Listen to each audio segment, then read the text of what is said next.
em xeque, xeque mesmo, o cheque de CH, houve pessoas que até comentaram nas redes sociais, não, mas corrija aí, é com X, não, o cheque que está aqui tem a ver com o checar os fatos, né? Então, jornalismo em xeque, fake news, pós-verdade e narrativa histórica. Para conversar sobre esse tema tão pungente, eu vou chamar 3 jornalistas que têm muito a falar sobre o assunto e vou chamá-los por ordem alfabética do primeiro nome. Em primeiro lugar, Bruno Paes Manso, por gentileza.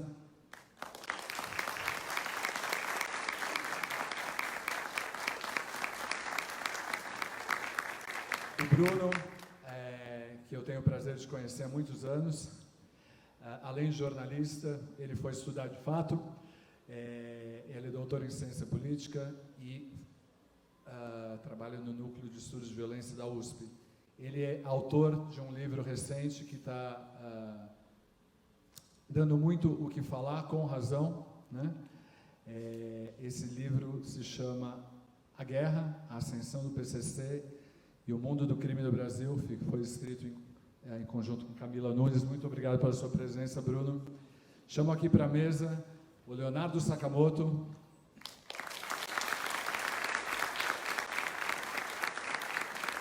É um prazer enorme contar com a sua presença aqui, Sakamoto. É uma deferência muito importante da sua parte estar participando do primeiro evento público, depois de um episódio delicado de saúde pelo qual ele passou recentemente. Em nome de todos, agradeço muito a deferência por estar aqui com a gente. O Sakamoto, que imagino que muita gente acompanhe por sua coluna no UOL, ele é doutor em ciência política pela Universidade de São Paulo e professor de jornalismo da Pontifícia Universidade Católica de São Paulo. E, entre outros livros, ele escreveu O que Aprendi Sendo Xingado na Internet, que provavelmente vai aparecer um pouco aqui na nossa conversa. E gostaria de chamar ao palco agora Matias Alencastro.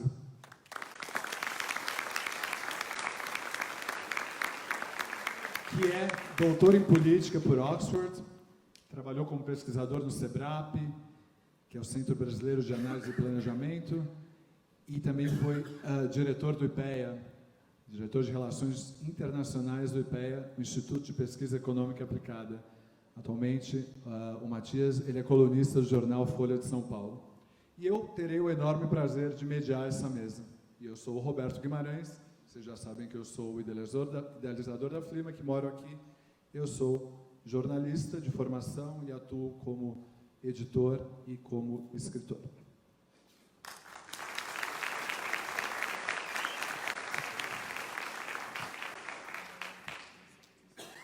Como dizia o Orson Welles, é o quê? É tudo verdade ou é tudo mentira, né? Eu acho que quando a gente fala em fake news, todo mundo fala em fake news, mas muitas vezes as pessoas não se dão conta de que estão atuando para produzir e propagar essas notícias falsas, né? E acho que quando a gente pensa nessas notícias falsas, temos 2 pilares básicos: o que acontece numa esfera mais privada, entre amigos, né? E o que acontece numa esfera mais pública. Só que o que complica essa equação é que essas 2 esferas são cada vez mais interligadas em função das mídias sociais, né? Eu, muito recentemente,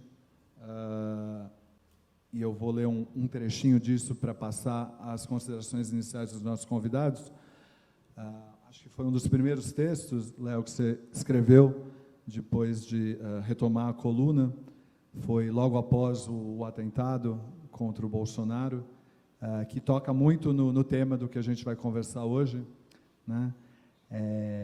A respeito de que as pessoas falam, olha, mas tem gente falando que aquilo não aconteceu, e você puxando a conversa de como era importante olhar para as coisas como as coisas de fato são, né?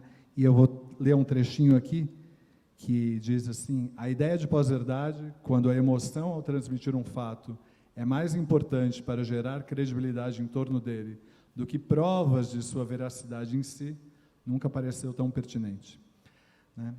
Então, para falar um pouquinho de fake news, de pós-verdade, e acho que fazendo um link importante com algo potencialmente mais perene, que é o que vai para os livros, o papel da literatura, ou seja, essa narrativa histórica, eu queria abrir com você, Bruno, vou fazer na ordem que vocês entraram aqui no palco da Flima, considerações iniciais sobre fake news. Que bicho é esse? Como isso se interrelaciona com essa pós-verdade?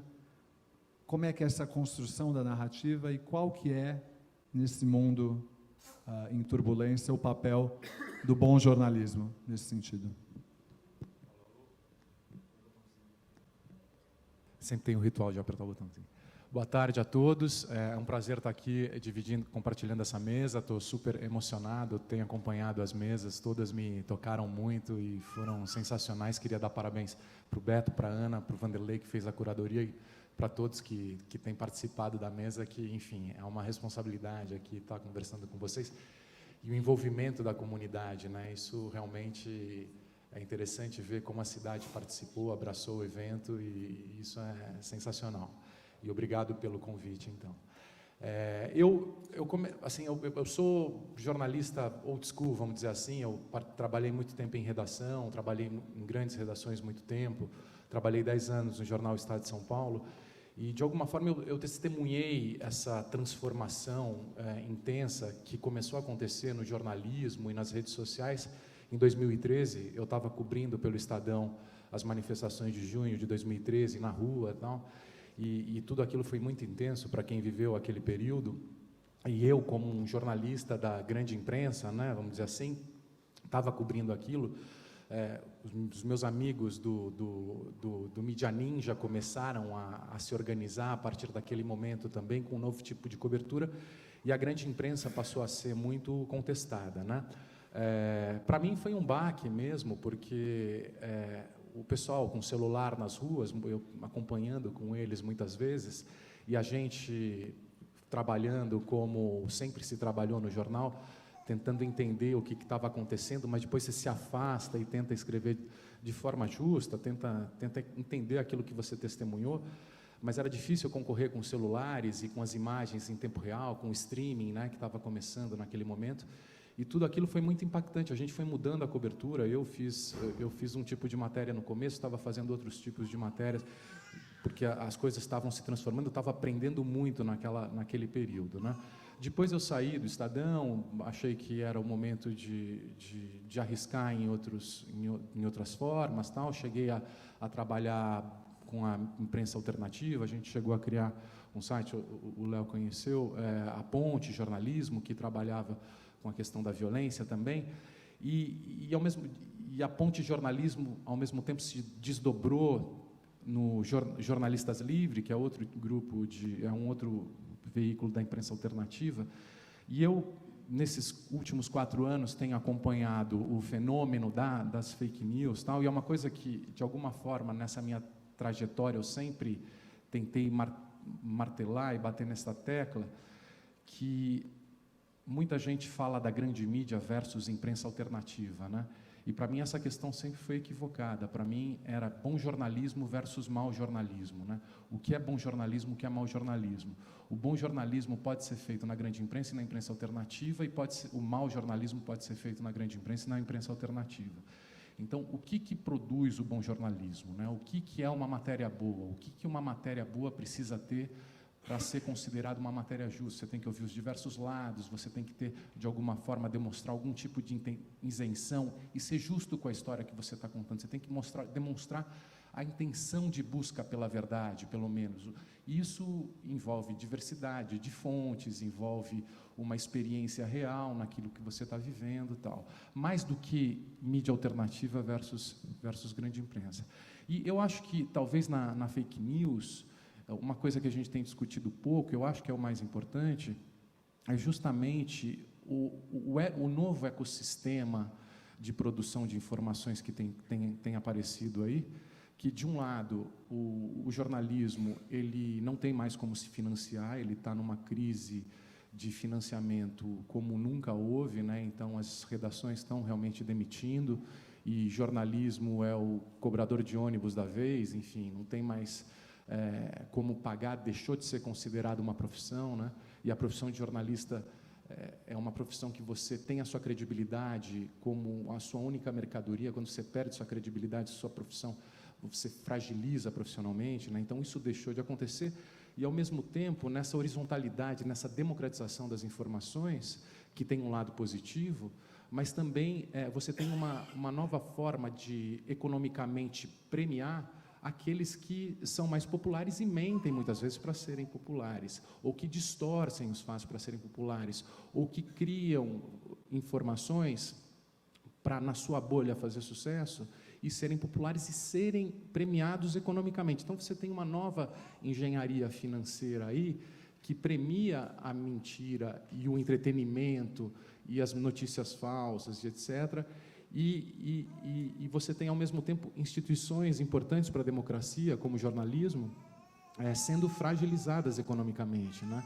Então, você tem um novo ecossistema aí de informações que é importante a gente identificar também as estruturas, como as estruturas vão se transformando e como elas contribuem para esse cenário que a gente está aí. E, finalmente, teve outra coisa que eu acho importante dessa questão do jornalismo, bom jornalismo versus mau jornalismo, e isso, o Mídia Ninja e os jornalistas livres, que são formados, muitos amigos meus, etc., eles, na fase do impeachment, do golpe, de toda essa discussão da deposição da presidente Dilma, que houve, uma das minhas amigas, a Laura Capriglione, que o Léo conhece, se articulou para montar os jornalistas livres, com um discurso que eu achei bem interessante, que eu acho que faz todo sentido, que ela falava o seguinte: olha, a grande mídia tem um discurso sobre a política, e a gente tem que ter um contradiscurso, o discurso do golpe, porque a gente está achando que isso daqui é golpe, etc., mas o que existe é uma guerra discursiva, uma guerra de discursos. Então, esse jornalismo é um mediativismo, né, que eles próprios se denominam como mediativistas, tem um papel político importante, fazem parte dessa luta política que tem acontecido aqui. Mas como é que o jornalismo entra nessa? O jornalismo não é mediativismo. E por que não é? Porque, na verdade, ele está tentando, está no meio dessa confusão, para depois sair, entender os conflitos que estão acontecendo, entender toda essa cena que está acontecendo, né? Então, o jornalismo é diferente de mediativismo também. E não se trata simplesmente de uma guerra de versões. Se trata de uma sociedade em pleno processo de desmoronamento, uma democracia em risco, que a gente precisa estar muito atento, que o mediativismo é importante, mas a compreensão da realidade e a compreensão do que está acontecendo também é importante. Por isso que o jornalismo é muito fundamental nesse momento. Aqui já passo a bola aqui para não monopolizar. Muito obrigado, Bruno, pelas suas considerações iniciais. Sakamoto, por gentileza.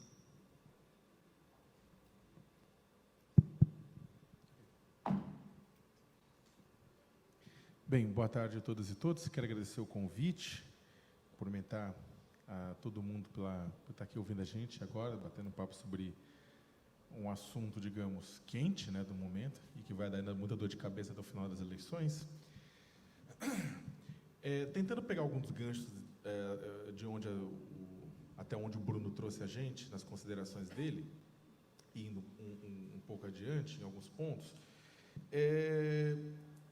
Fake news, como a gente conhece, notícia falsa, na verdade, ele é um pedaço de um sistema muito maior, que é um sistema de desinformação.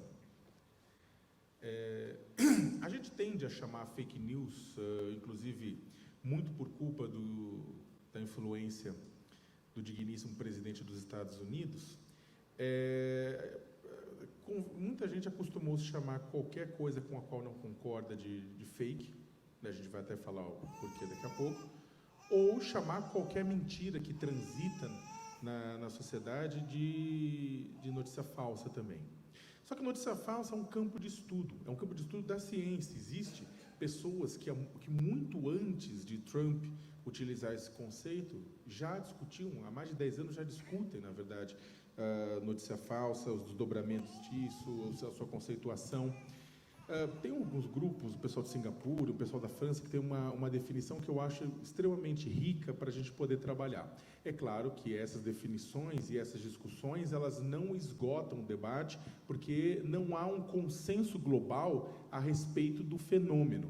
Mas, na minha opinião, e na opinião de outros pesquisadores que trabalham com a temática há muito tempo, a gente gosta muito dessa definição, que notícias falsas são publicações que viralizam em redes sociais a partir de informações comprovadamente falsas, com um formato que simula o estilo jornalístico, para enganar o público, ocultando sua autoria. Vamos de novo. Notícias falsas são publicações que viralizam em redes sociais a partir de informações comprovadamente falsas, com um formato que simula o estilo jornalístico, para enganar o público, ocultando sua autoria. É claro que tem muita gente que vai falar, mas isso aí é limar demais, isso é dizer demais o que é e o que não é. Bem, isso a gente pode até discutir, passar a tarde discutindo como é que o pessoal chegou nesse ponto. Mas é interessante, porque eles tiram e retiram, por exemplo, o erro jornalístico não é necessariamente falso, a deturpação jornalística, a manipulação jornalística não é necessariamente notícia falsa como a gente conhece. O fenômeno de notícia falsa como a gente conhece, porque informação circulando, boatos circulando na sociedade, ou mesmo uma matéria feita propositadamente, de forma fraudulenta, circulando, tem séculos. Você vai puxar na Roma Antiga, você tinha boatos que influenciavam no Império. Né? A discussão, na verdade, nesse fenômeno novo, tem a presença das redes sociais que faz toda a diferença. Porque as redes sociais tornam possível você criar e desenvolver e fazer com que a sociedade absorva conceitos de forma coletiva e de forma imediata, coisa que a gente não conseguia antes. Em pouco tempo, há uma percepção, você consegue distribuir, principalmente em terrenos que estão propícios a isso, principalmente terrenos ultrapolarizados, você consegue distribuir esse conteúdo e fazer com que ele seja não apenas recebido, mas entendido como verdade e utilizado no desenvolvimento das atividades cotidianas. As redes sociais possibilitaram isso. Esse fenômeno que a gente está falando da notícia falsa agora, ela depende dessa distribuição em tempo real nas plataformas de redes sociais ou nas plataformas de aplicativos de mensagens, como WhatsApp ou Messenger. Mesmo notícia falsa, como a gente conhece, como a gente conversa, ele está dentro de um sistema um pouco maior que, infelizmente, eu não estou com o data show aqui para mostrar para vocês, mas que se divide em alguns eixos. Imagina uma grande área que seria a desinformação. A gente divide, o primeiro subgrupo de desinformação é o grupo da manipulação, ou seja, que as pessoas intencionalmente querem desinformar. Nós aí temos, num extremo, notícias falsas, que é isso que eu acabei de falar com vocês. Por exemplo, um exemplo de notícia falsa é Papa Francisco declara apoio a Donald Trump na eleição norte-americana, que é uma notícia que correu, né, e que as pessoas acharam que era possível. Ou Hillary Clinton utiliza uma rede de pizzarias em Nova York para promover a pedofilia. Que a gente ri, mas isso tirou o voto da Hillary. Né? Ou Alberto Youssef, delator da Lava Jato, está entre a vida e a morte após ser envenenado pelo PT. Que também vocês riem, mas tirou o voto da Dilma nas eleições de 2014, a ponto da Polícia Federal vir a público tentar desmentir e as pessoas não acreditarem na Polícia Federal. Porque era a Polícia Federal do PT, segundo eles. Depois disso, mas isso é o extremo. No dia a dia, a gente consegue, na maior parte das vezes, identificar o que é uma notícia falsa e o que não é. A gente tem uma vivência que torna possível, para a maior parte de nós, verificar, achar estranho. Só que isso não acontece. Na maior parte das vezes, notícia falsa é distribuída como um sanduíche de mentira. Você bota quatro verdades de um lado, 4 verdades do outro e uma mentira lá no meio. A pessoa identifica 9 verdades, acha que aquela mentira não é mentira, mas apenas uma informação que ela não tinha conhecimento e passa a absorver aquela informação como verdadeira. Depois das notícias falsas, você tem outros elementos. A gente tem fraude, que é você pinçar um pedaço de uma informação jornalística tirado do contexto e divulgar como se estivesse acontecendo agora. Acontece muito nas redes sociais quando você divulga um texto de algo que aconteceu há 10 anos como se tivesse acontecido agora. É falsa? A notícia é falsa? Não, é descontextualizada de forma fraudulenta para manipular sua opinião. Além da fraude, a gente tem disfarce, que é quando você tem um jornalismo produzido com uma intenção que ele vai exagerar naquelas tintas para causar aquele efeito, apesar de estar partindo de uma informação verdadeira. Num outro conjunto, que é o conjunto da incompreensão, né, porque a desinformação também está relacionada com a incompreensão, que é essa capacidade da gente interpretar o mundo. Não é apenas um problema do emissor, é também do receptor, né? E aí a gente tem o quê? Pessoas que não entendem sátira, né? Ou pessoas que... uma piada, né? Que acham que o que o Greg News está passando, ou a antiga TV Pirata, ou o Zorra Total é verdade. Ou pessoas não entendem o que é paródia e acham que o sensacionalista ou o Piauí Herald são notícias verdadeiras. Vocês brincam?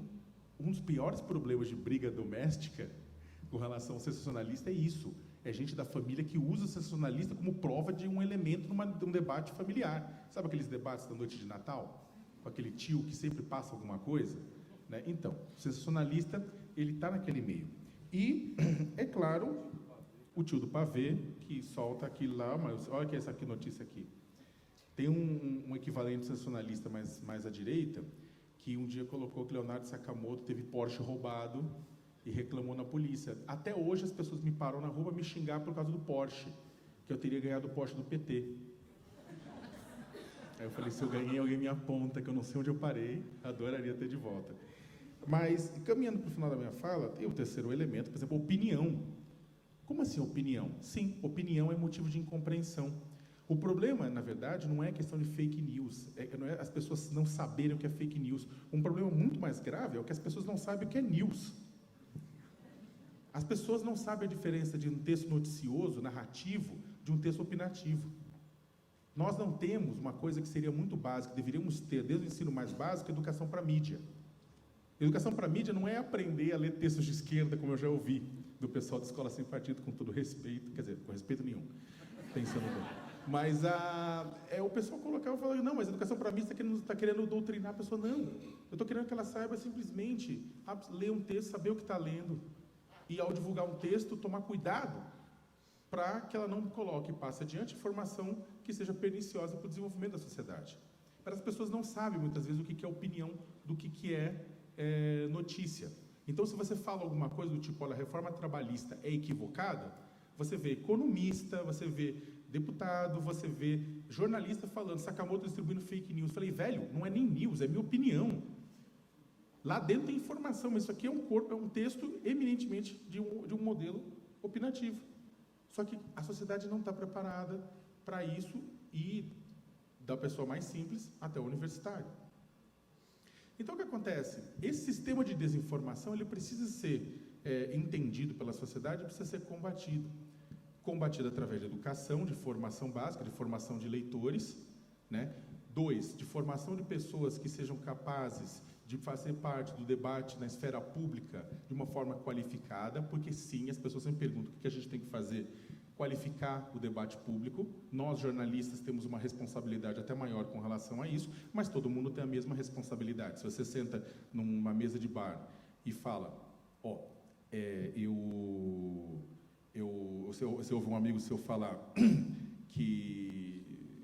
falar os maiores impropérios contra mulheres, contra negros, populações indígenas e por aí vai. E se você fica em silêncio, você está reafirmando e apoiando o que ele está falando. Agora, se você se manifesta e falar, você está equivocado, meu amigo, de uma forma idiota, explicando para ele de onde está o erro, você qualifica o debate, fazendo com que essa pessoa se sinta incomodada de forma a pensar naquilo, ou pelo menos evitar que seja exposto daquela forma. O mesmo acontece nas redes sociais. Eu não vou comentar que eu estou cansado, eu não me meto com isso, eu vou só bloquear. Bloquear é fácil, o diálogo é difícil. Só que bloquear só vai fazer com que as bolhas que nos dividem nas redes sociais, né, elas aumentem e se distanciem. Vivemos hoje um momento ultrapolarizado na sociedade. o momento em que as pessoas por conta, e eu caminho para o final já, peço até desculpa, porque eu acredito que eu me estendendo, mas por conta de um contexto deflagrado em muito por formadores de opinião, por políticos, por programas de TV sensacionalistas, por líderes religiosos ultrafundamentalistas, por militares, por policiais, por muitas categorias, por conta desse conceito deflagrado, as pessoas acabam interpretando as informações que chegam até elas de uma forma a colocar em primeiro lugar a emoção e não a razão. Então, pouco importa os fatos que são colocados. A pessoa interpreta, ela está num ambiente polarizado, está emocionada, está achando que ela está numa batalha em que a informação que ela recebe não é subsídio para ela poder construir a vida dela, mas é munição para poder brigar com o inimigo. E faz o quê? Tudo aquilo que vem até mim e eu concordo é porque é verdade. Tudo aquilo que vem até mim e eu discordo é porque eu acho que é mentira. Verdade e mentira, que são conceitos extremamente complicados, eu não vou nem entrar nesse mérito, eles se tornam ainda mais fluidos, ainda mais frágeis. Fatos pouco importam numa sociedade que está deflagrada como a nossa. Nesse sentido, a imprensa tem um trabalho muito difícil, porque não adianta, muitas vezes, uma matéria extremamente bem apurada, quando ela chega em alguém ou em alguma comunidade que está deflagrada, vai falar, puta, está falando mal do meu candidato, é mentira. E aí vem um meme criado no banheiro por alguém, você olha aquele meme, puta, esse meme é verdadeiro, ele está falando a verdade. O desafio é grande, mas ele depende de uma valorização da própria mídia em várias escalas, de uma mídia tradicional até uma mídia alternativa, mas também de uma educação midiática que faça frente aos desafios. Infelizmente, eu não sei se a gente vai ter tempo de garantir que isso não influencie as eleições deste ano, mas que tenhamos fé. Obrigado.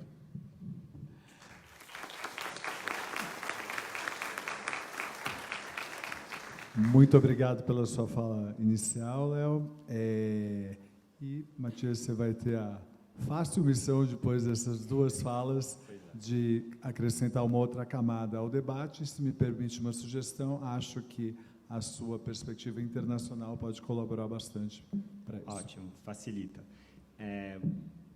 Obrigado a todos, boa tarde. É um prazer estar aqui, sobretudo ouvir as falas do Bruno e do Leonardo, que realmente trazem uma perspectiva pessoal também. E a gente vê como essa questão das fake news, do pós-verdade, atinge pessoalmente a vida das pessoas e dos jornalistas em particular. Eu não sou jornalista, então eu vou tentar completar um pouco as falas, acrescentar a partir da ciência política e das relações internacionais, com algumas ajudas. Eu acho que essa definição que o Leonardo trouxe para a gente das fake news, de ser uma campanha de desinformação, é muito importante. Eu acrescentaria uma dimensão que são campanhas de desinformação organizadas e que são ações políticas deliberadas, muitas vezes, de grupos estruturados com a ambição de utilizar as fake news como instrumento para alterar cenários eleitorais, alterar a formação da opinião pública. Então, muitas vezes, esse impacto das fake news no dia a dia das nossas vidas, que o Leonardo descreveu tão bem, ele é fruto de uma ação coordenada. E isso ficou muito demonstrado na Inglaterra com a questão do Brexit, onde teve essa revelação de que uma empresa de consultoria chamada Cambridge Analytica participou ativamente para influenciar a opinião pública com fake news contra a União Europeia. E, no caso dos Estados Unidos, ainda está sendo averiguado, mas há uma grande investigação que talvez culmine, eu acho improvável, mas no impeachment do Trump, que é a investigação sobre a interferência russa, que passou por esse mecanismo também de fake news. Mas o que é mais interessante disso tudo é que a gente está falando no país que foi onde a campanha de fake news foi a mais bem-sucedida em todos os eventos políticos, e simplesmente isso não é discutido, que é o impeachment de 2016.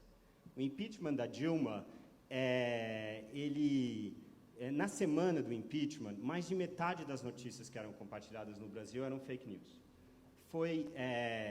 Ele ainda é mais um fruto das fake news do que o Brexit ou a eleição do Trump, na medida em que o Brexit, o referendo, ele foi um acordo político e ele teria...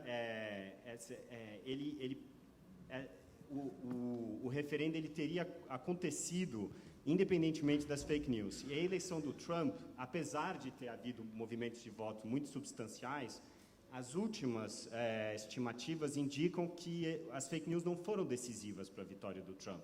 Houve outras questões, por exemplo, uma que eu acho muito interessante para a gente entender alguns dos movimentos eleitorais recentes no Brasil, é que o ódio foi um grande motivador do eleitor do Trump, que fidelizou muito o Trump, e muito mais do que o ódio contra os outros teve uma influência muito maior do que as campanhas contra Hillary Clinton, por exemplo.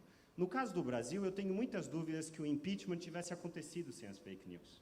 As fake news, se nós tentarmos historicizar as fake news que aconteceram no final do impeachment, elas vêm de toda aquela campanha de que o Lulinha tinha castelos e era um absoluto milionário, que era uma campanha deliberada de fake news que tornou o fato de que o Lula era o dono do triplex muito mais aceitável por uma grande parte da população. Nós temos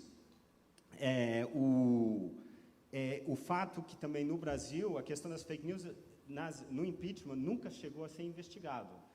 Houve uma declaração, a meu ver, muito enganosa do Luiz Fux recentemente sobre as fake news, que ele disse que as eleições poderiam ser canceladas por causa de fake news, o que abre a porta a uma arbitrariedade completa, não é?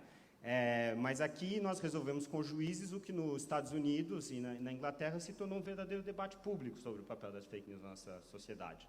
Então, a gente se preocupa muito com as fake news agora, e a gente quase que teve que contar no setor privado e mais especificamente no Facebook, que teve uma ação muito forte 2 meses atrás para tentar bloquear alguns veiculadores de fake news no Brasil, enquanto o fato que nós tivemos praticamente uma mudança de regime orquestrada por fake news, e eu repito aqui a minha convicção, eu acho que é algo que a gente ainda nem começou a entender direito esse impeachment, mas eu acho que as fake news tiveram um papel essencial, e eu acho que as eleições de hoje, se elas se tornaram um referendo sobre o impeachment, em parte por causa disso também, é uma questão que ainda está longe de ser apurada.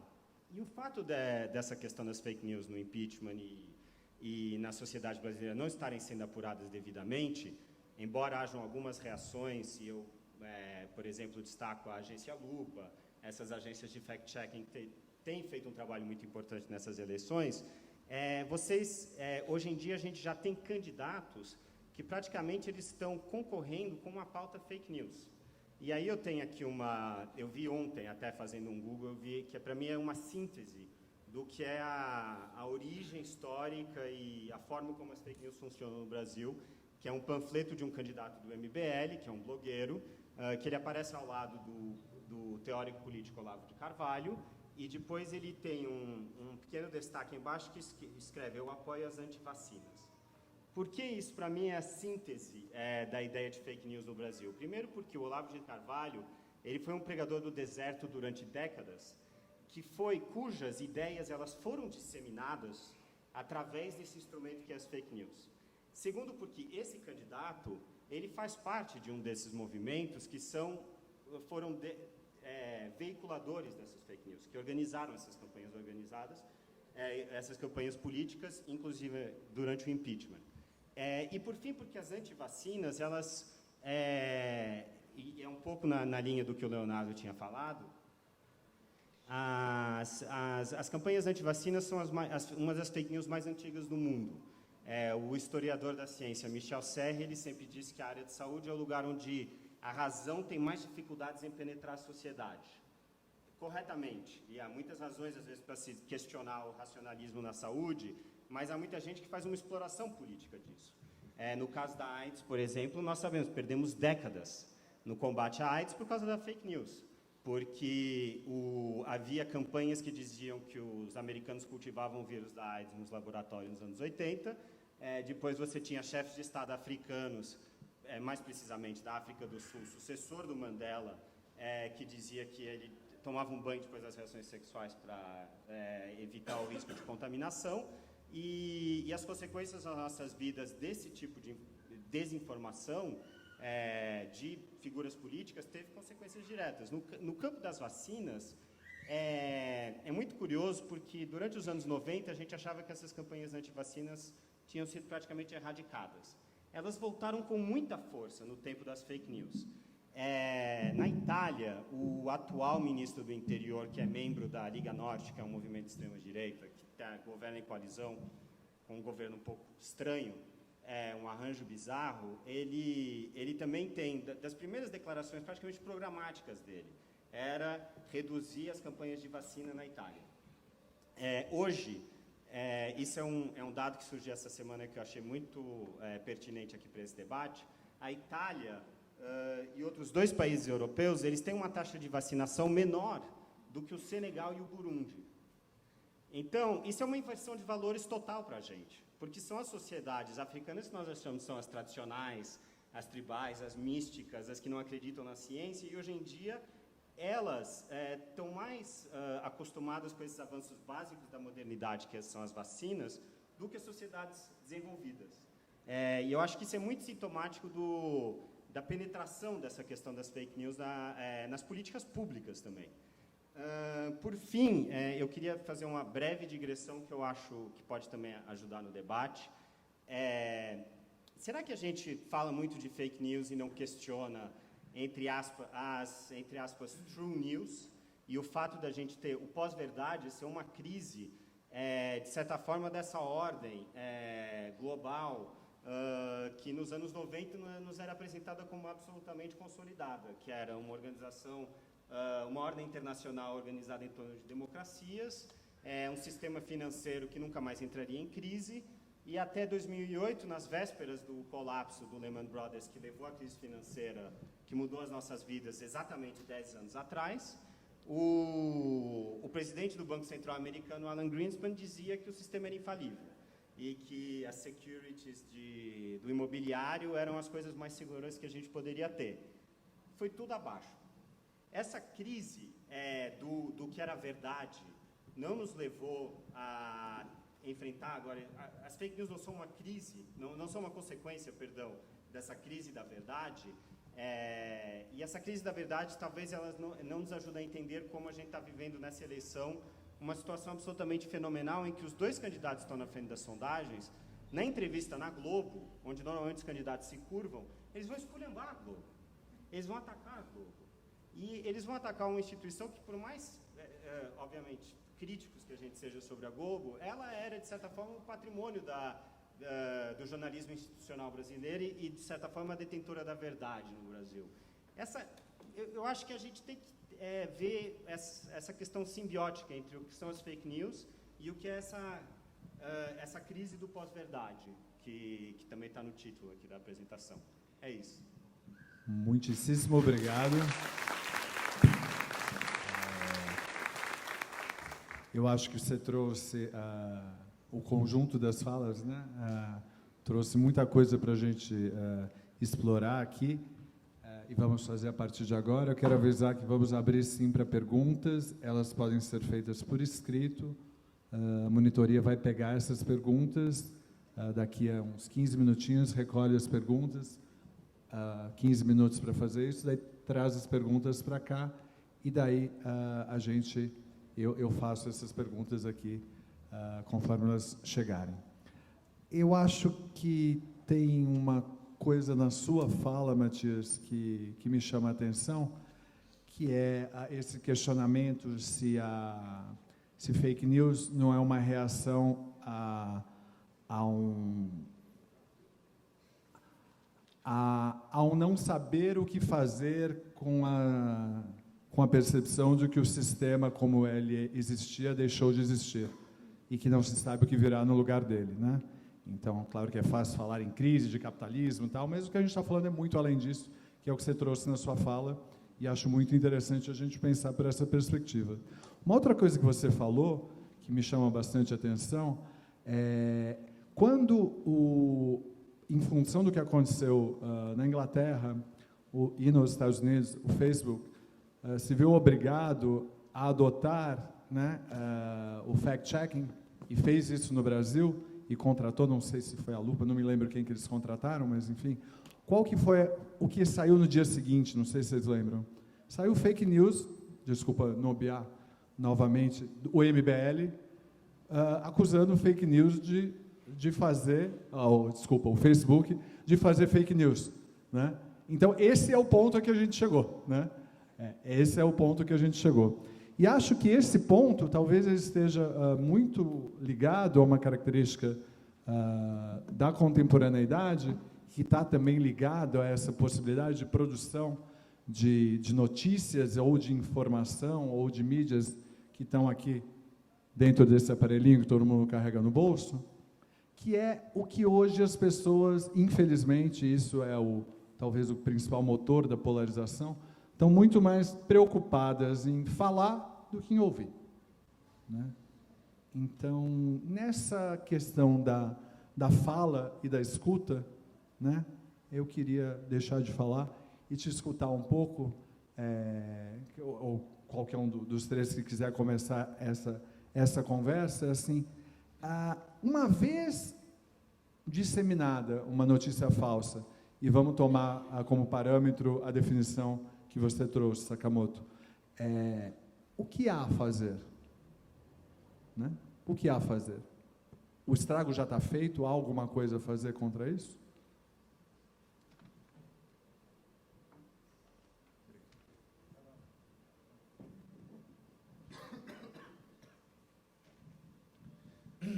Eu acho que depende muito de caso a caso, né? Existem algumas estratégias que são tomadas por políticos, grupos sociais, para enfrentar isso. Por exemplo, a ideia de trazer a informação correta, baseada em fatos verificáveis, à tona, ela surte efeito se você conseguir fazer com que essa informação ultrapasse a sua bolha e atinja o grupo de pessoas que está recebendo essa informação. Não sei se todo mundo sabe como funcionam as redes sociais, mas as redes, nem todas, o que dirige, o que organiza a informação que aparece na timeline do Instagram, do Facebook, do Twitter de vocês, por exemplo. Existe um algoritmo, existe uma fórmula, uma equação, que determinadas páginas, determinados perfis têm maior prioridade no aparecimento da timeline de vocês do que outros. Grosso modo, normalmente, são os perfis e páginas com as quais você mais interage normalmente, ou são conteúdos com os quais você mais interage normalmente, né? Então, o que acontece? Só que quem você mais interage normalmente, dá like, conversa, normalmente são as informações com as quais você mais concorda. Então, de certa forma, o algoritmo acaba criando em torno de você uma bolha, acaba fechando em você no que a gente chama de caixa de ressonância ou caixa de eco. Você fala o que você ouve na prática.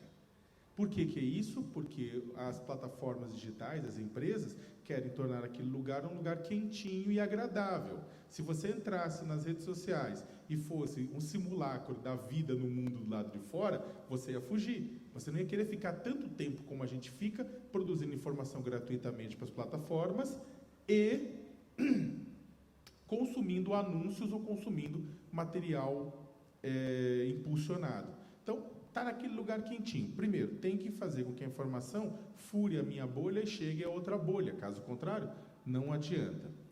2, é difícil, se você é o alvo do problema, se você é alvo da difamação, se você publica uma informação com desmentida, as pessoas não vão necessariamente acreditar. Numa realidade que não está deflagrada como a nossa, ultrapolarizada, as pessoas até tendem a olhar para os argumentos da pessoa que está sendo acusada. No nosso caso, não adianta. Quantas vezes eu fui acusado eu não vou falar agora, mas tem N casos de notícias falsas criadas contra mim, de que eu havia dito que aposentados eram inúteis à sociedade, deviam ser reciclados, de que eu estava recebendo dinheiro do PT mensalmente para defender a Dilma. Tinha várias coisas que haviam sido criadas, mas não adiantava você colocar argumento que as pessoas não acreditavam. Então, precisa ter um interlocutor que seja confiável para aquele determinado grupo, para levar a informação e fazer a ponte de informação. Daí é tão importante pessoas, organizações, grupos, movimentos que façam pontes na sociedade entre os grupos deflagrados, para que aquela informação corra e chegue. Infelizmente, hoje em dia, essas pessoas são chamadas de isentonas e xingadas.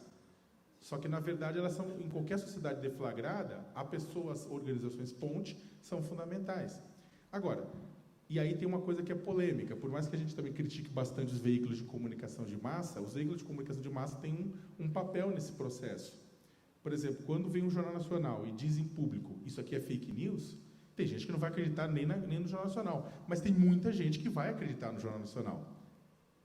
Então, se você for perceber, e aí para finalizar, que eu falei demais, desculpa, se vocês forem perceber, além das agências de checagem, que você citou como a Ponte, a Lupa, a Pública com o Truco, você tem ultimamente os veículos de comunicação se organizando em grupos como o Comprova, que junta vários grupos, ou vários veículos de comunicação diferentes, ou o Grupo Globo se juntando no Fake ou Fato, que é o quê? Que é para a ideia que é para jorrar e fazer essa informação correr o máximo possível na sociedade, aumentado pelo potencial de difusão dos veículos tradicionais. Mas, alerto, nem sempre a correção vai funcionar e tem muita coisa que a gente acredita hoje que é verdade, que na verdade foi notícia falsa. Roberto, se me permite só fazer um comentário em relação, que eu acho que esse ponto que você colocou, e é um pouco o que o Matias também mencionou, eu acho interessante, porque é um fenômeno mundial, que essa questão da desinformação e essa forma de fazer política de forma raivosa tem se repetido de alguma forma em vários países. Você tem Estados Unidos, você tem Israel, o problema da direita, a Hungria, você tem a Suécia, você tem a Alemanha, você tem a Itália, você tem esse problema de alguma maneira acontecendo em diversos países. Por outro lado, você tem uma transformação da sociedade muito intensa pós-guerra, que você passa de uma sociedade industrial, um tipo de família tradicional, um tipo de relação com a igreja e com as instituições que existiam nos anos 50, 60 e 70. Com a pós-modernidade, essas instituições vão sendo colocadas em xeque. Eu gostei muito do que a Ana Maria falou, que eu concordo absolutamente com ela. Você tem essas instituições masculinas que representavam uma masculinidade, uma forma masculina de enxergar o mundo, entrando em crise, e as pessoas perdidas, e nesse processo de transformação, muitas querendo voltar para o passado, se sentindo mais segura no passado, e se agarrando, e muitas vezes defendendo a violência para impor esse poder que está sendo fragilizado. Então, eu gostei tanto da fala da Ana Maria como do Ariel, que eu acho que tem um lado positivo nessa história, é que você tem uma sociedade civil e uma série de movimentos também muito emergentes e fortes, que também, de alguma forma, têm causado algum tipo de medo. E você tem uma reação violenta, porque quem usa a violência é porque não tem poder. A violência é uma forma de você lidar com a sua falta de poder. Então, é o último suspiro também de um poder decadente. Então, a gente vive esse momento de transformação que se repete e que acontece em vários países do mundo, de um mundo em transformação. É duro pensar, porque assim, é um mundo que está caminhando para a falta de emprego, por exemplo. Hoje, essas empresas do Vale do Silício, as empresas de alta tecnologia, falam: a gente vai ter que pensar como é que a gente vai conseguir viver sem emprego, porque os empregos vão acabar pela questão da tecnologia e da quantidade de formas de produção que vão se transformar, e a gente vai ter que pensar em formas de viver de uma outra maneira. Então, é esse mundo que está em transformação rápida, que produz muito medo e que produz uma tentativa de volta para o passado e a defesa da violência para preservar esse passado que está se enfraquecendo e deixa as pessoas com medo, né? Então, é interessante ver isso também. Eu acho sua fala muito pertinente. Eu acho que a gente observa isso claramente na sociedade. Eu acho que o próprio recrudescimento da fé e da religião, ela se encaixa muito nesse escaninho, né? E acho que acreditar naquilo que eu acredito tem muito a ver com isso. O Sakamoto comentou do quentinho e agradável, e o seu trabalho, né? Não tem nada do quentinho e do agradável, né? Pesquisando e escrevendo sobre violência e sobre o seu livro mais recente, né, da organização do PCC, né? Quando ele falou em quentinho e agradável, eu falei, olha, algo que não é quentinho e agradável tem a ver com o seu trabalho, né? Então, se você mais tarde quiser falar um pouquinho sobre isso, ou quiser pegar, deixa para falar um pouquinho sobre esse não quentinho e não agradável e o desconforto de fazer isso, pode ser interessante. Se você quiser deixar para depois, também não há problema. Então, Matias, se você quiser pegar a partir daqui e falar um pouquinho dessa guerra discursiva, porque eu acho que essa guerra discursiva, se a gente fugir um pouquinho do jornalismo e partir para o campo da história, no fundo ela sempre teve posta, né? Assim, quem conta a história? Não tem uma grande discussão dentro da historiografia. Normalmente quem conta a história é o vencedor, né? Como é que isso se articula nesse contexto de fake news que a gente está trazendo aqui? Isso eu acho que deixa para tentar um exercício aqui, uma visão otimista das fake news, digamos.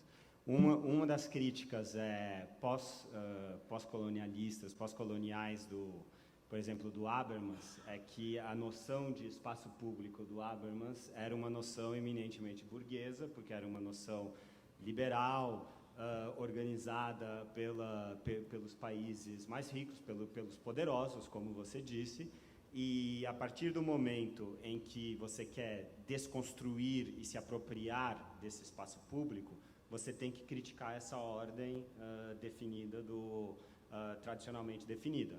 As fake news, para o melhor ou o pior, realmente elas dinamitaram essa ordem.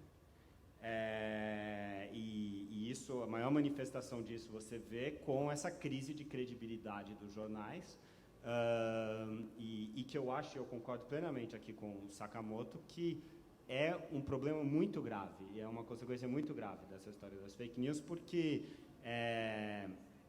nós não estamos acostumados a isso no Brasil, mas, por exemplo, a BBC, que é um canal público britânico, ele teve uma função civilizatória na Inglaterra, muito documentada, absolutamente incontestável dentro da sociedade britânica, e jamais ninguém achou que o BBC era uma conspiração de Estado ideológica. Esses debates sempre foram muito abertos e muito saudáveis. Então, eu acho que essa crítica é muito pertinente. De fato, a capacidade das pessoas de terem acesso a outros canais de informação, de poderem disseminar suas próprias informações, essa democratização do espaço público, ela é muito bem-vinda. Porém, a gente tem que ter cuidado para duas coisas. Primeiro, é a instrumentalização desse espaço público por forças que não se apresentam necessariamente, que é o que eu acho que ficou muito claro no caso do impeachment, e que às vezes a gente vê que a gente pode acabar tendo até uma visão um pouco romantizada de achar que são movimentos que vêm de baixo, quando na verdade são movimentos muito estruturados que vêm de cima. E nós devemos estar atentos a isso. E sem querer cravar, eu acho que muitas vezes a explicação está no meio dessas coisas todas. Mas eu acho, partindo um pouco para a questão de como resolver isso, eu acho que você, ao mesmo tempo que você repensa o papel da informação pública na sociedade, o papel do jornalista e o papel de como a sociedade civil lida com a informação, você também tem que reaprender a demarcar corretamente o território do que são as fake news e do que são as news verdadeiras. E isso, eu acho que há muito espaço, muitas arestas por limar nesse campo, até porque, como você exemplificou muito bem, tem grupos de fake news que acusam os outros de fazer fake news, e hoje em dia você tem políticos que levam a ideia de fake news é uma política de Estado, não é? Então essa guerra discursiva, eu acho que a gente está aqui num momento de destruição criativa que pode resultar em algo muito interessante, mas também pode resultar em algo completamente catastrófico. A gente não pode depender apenas dos estados, porque muitas vezes as soluções oferecidas pelos governos podem podem abrir a porta para o autoritarismo, no caso, por exemplo, da censura de Estado, não é? Quando a União Europeia busca políticas para bloquear as fake news russas, a França também bloqueou, por exemplo, quando teve Chernobyl na Ucrânia, o acidente nuclear nos anos 80, e a nuvem estava se aproximando da França, os canais oficiais franceses de televisão, eles bloquearam, eles disseram que a nuvem nuclear não ia chegar na França. Eles produziram uma fake news também. Então, o Estado não é sempre confiável. O setor privado também não é sempre confiável. O Zuckerberg ele reagiu na questão das fake news porque atingiu a carteira dele. Porque as ações do Facebook caíram 20% no ano passado, porque o site sofreu uma imensa crise de credibilidade nos Estados Unidos e no Reino Unido, depois porque a sociedade, digamos, liberal culpou o Facebook pela disseminação de fake news que causou a derrota da Hillary no Brexit. O que eu acho, mais uma vez, um caminho fácil. Acho que a razão dessas catástrofes do Trump e do Brexit são muito mais profundas do que as fake news, mas acho que as fake news, vou respondendo até, é uma consequência desses movimentos mais profundos. Então, eu acho que, no final das contas, cai muito nos ombros da sociedade civil e como a sociedade civil vai aprender a lidar com isso. Eu, por exemplo, concluindo, eu já vejo que eu acho que os brasileiros eles já estão muito mais vacinados, talvez seja muito otimista o que eu vou falar agora, mas estão muito mais vacinados contra as fake news agora do que estavam no impeachment em 2016. Eu acho que você já começa a ter uma discussão, até das pessoas, talvez, de gerações mais velhas, que têm muita dificuldade em ver a complexidade disso, porque são movimentos muito recentes, elas já começam, mas será que isso é verdade? Será que essas correntes que estão chegando aqui, será que isso é tudo verdade? Eu acho que há uma perda da inocência que é muito bem-vinda de uma parte da sociedade civil também, que acho que é o caminho. Posso só pontuar duas coisas em rápido do que ele falou, que eu achei muito legal, que aí só fazendo o complemento, a primeira parte que você falou, que é a parte boa de que das fake news terem chacoalhado um pouco e tirado e arrancado um pouco daquele lugar quentinho da esfera pública liberal do Habermas, eu concordo plenamente. O ponto é que é o seguinte, isso é interessante. Durante muito tempo, a imprensa tradicional foi quem decidiu a agenda pública, ou pelo menos, não foram eles que decidiram, mas eles eram os comunicadores públicos da agenda. Então, o que vai ser discutido publicamente? Quais são os problemas nacionais a serem discutidos publicamente? É claro que eles, não é que eles decidiam, mas eles eram no caso, mensageiros, também atores, não são passivos, de uma determinada inteligência liberal, né? Pautavam exatamente de uma inteligência liberal que ia da centro-esquerda a centro-direita, né? Claro, com mais peso para centro-direita e direita. Só que acontece o seguinte, a partir do momento que o jornalista ele perde o seu lugar de destaque como intermediador da informação na sociedade por conta da popularização da rede social, da internet, tudo isso mais que tem a ver com a crise da nossa própria profissão, e ao mesmo tempo que a crise de financiamento, mas também uma crise de legitimidade, esta pauta ela deixa de ser feita pela imprensa e ela vem, que é o que muita gente defende, para vários lugares, inclusive as redes sociais, inclusive com os diversos atores dessas redes sociais, que não precisam ser atores legitimados por esse grupo liberal, mas pode ser qualquer ator que consiga atingir determinado tamanho na sociedade. O ponto só é que, por um lado, tem a parte boa, mas, por outro lado, tem a parte ruim, porque é o seguinte, o interessante é que, na pauta, na definição da agenda coletiva dada pela imprensa liberal, direitos humanos era algo não questionável. Direitos humanos era o ponto, até porque os direitos humanos contemporâneos, como a gente conhece, eles são fruto do liberalismo. Ele não é o fruto do... tanto é que quase que a Declaração Universal dos Direitos Humanos, que este ano completa 10 anos, agora no dia 70 anos, agora no dia 10 de dezembro, quase que ela não foi a público porque houve um debate muito grande dos países do bloco soviético a respeito do direito à propriedade, se não falha a memória, acho que é o artigo 17 da declaração. O pessoal não queria o direito à propriedade como um direito humano, né? Então houve toda uma discussão. Só que o direito humano, como a gente conhece, a inspiração, a evolução da Inglaterra, da Carta Magna até aqui, é ocidental, é liberal, é tudo isso. O que acontece é o seguinte, a imprensa cravou durante muito tempo os direitos humanos como uma agenda que já estava fechada. Ok, não vamos discutir isso aqui, é o pacote básico de direitos e dignidade que a gente tem por viver em sociedade. Ok, vamos discutir as outras coisas.